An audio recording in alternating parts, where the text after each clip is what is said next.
Bene Matt, come prima domanda vorrei che tu ci parlassi del tuo progetto solista The Era Off. Hey, what's up, Heavy Metal Story listeners? I'm Matt McGachy, the vocalist of Cryptopsy and the host of the Vox and Hops podcast. I'm here to answer some questions for you. So, first question is let's talk about my side project, The Era Of.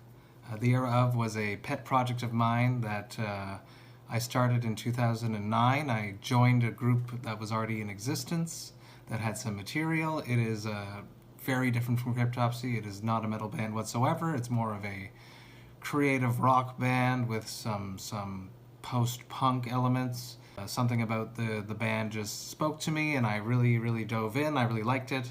I even wrote a book of short stories to go with the album. Sadly, that band is now defunct. We have been missing a drummer for many years. We could never find someone, so that was just the end of that project. But it still has a very big, warm place in my heart. Much love and respect to Pavlo and Chris and the rest of the people that helped me do The Era Of.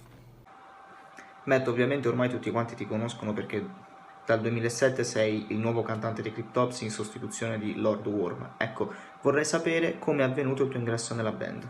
I joined Cryptopsy in 2007.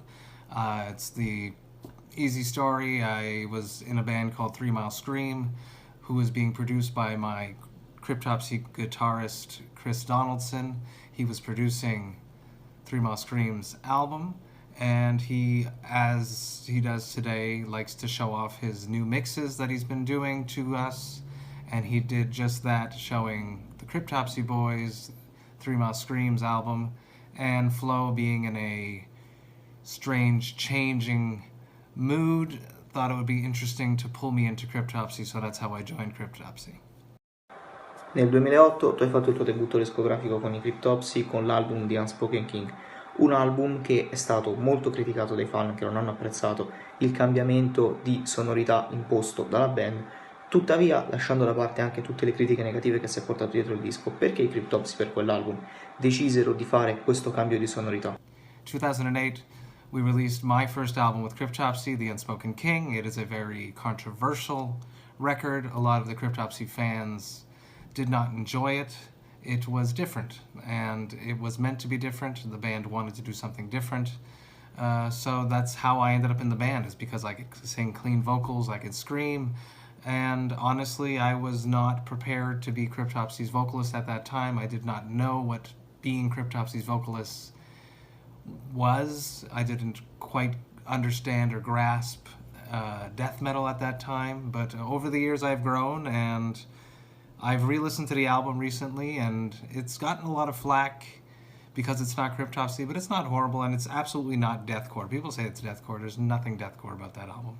Maybe the 2 songs that Chris wrote had a little bit of elements of it, but it was definitely not our intention to go out and write a deathcore album. We wanted to write something different, as every Cryptopsy album is.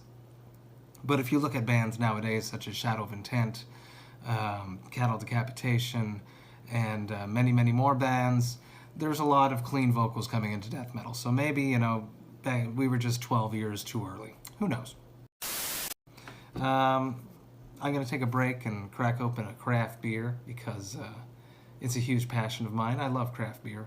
So much so I started a podcast called Vox and Hops, where I sit down with fellow metal musicians to talk about their lives, music, and craft beer. Today, for you guys, I pulled out my Tempérance, which is a double dry hop, double IPA. It clocks in at 8%, and this is from Sir John Brasserie. Sir John Brewing Co. here in Quebec. They are doing some beautiful things, Vox and Hops. You can find all of Vox and Hops episodes for free on all podcast platforms such as Apple, Spotify, and you can listen to everything on my website, voxandhops.com. That's VOXANDHOPS.com. Cheers! Dopo The Unspoken King, nel 2012 i Cryptopsy sono tornati al sound che li ha resi famosi con l'album omonimo. Ecco, cosa ha portato poi la band, dopo The Unspoken King, a riprendere le sonorità classiche? In 2012, we went through some member changes, as Cryptopsy tends to do, and John Levasseur came back to the band, and we released the self-titled Cryptopsy.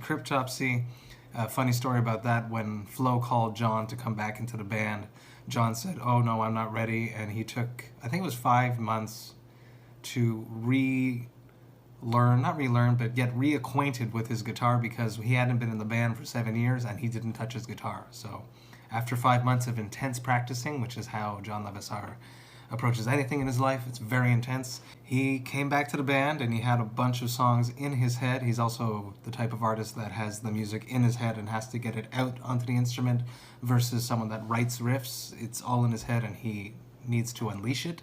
So that's how Cryptopsy came together, and we went back to our form, back to the classic Cryptopsy sound, because one of the classic Cryptopsy songwriters came back, and we didn't want to experiment anymore. We wanted to be more true to the sound that is Cryptopsy. We haven't released anything since 2012, but that's not true. We released 2 EPs under the moniker of The Book of Suffering. We released The Book of Suffering Tome 1 and The Book of Suffering Tome 2. Since then, I think in 15 and then 18, I believe, was Tome 1 and then Tome 2.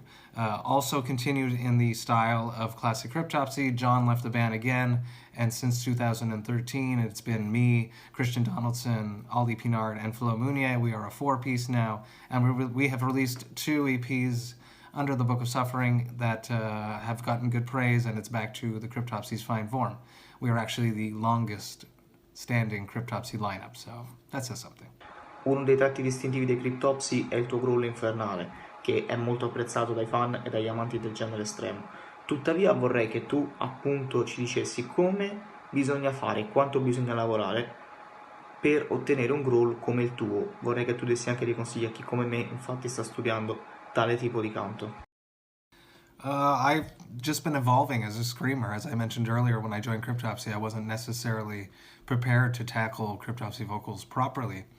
Over the course of the years, it really just comes with using your voice and exploring it, having the opportunity to tour with so many amazing vocalists such as Travis Ryan, Corpse Grinder.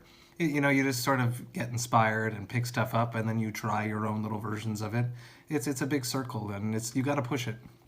It's like a muscle. You got to work it out, and if you're not practicing and if you're not using it, it's going to take time to come back. So just got to use your voice and practice. Practice.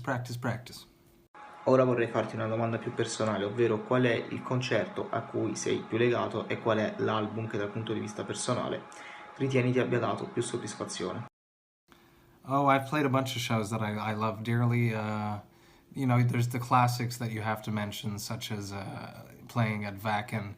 You can't get any better than playing such a classic festival. That one's up there in my heart. I got a few others. I really like playing Brutal Assault. There's just something about that venue that is just special. You can feel the history there, and I always like playing there.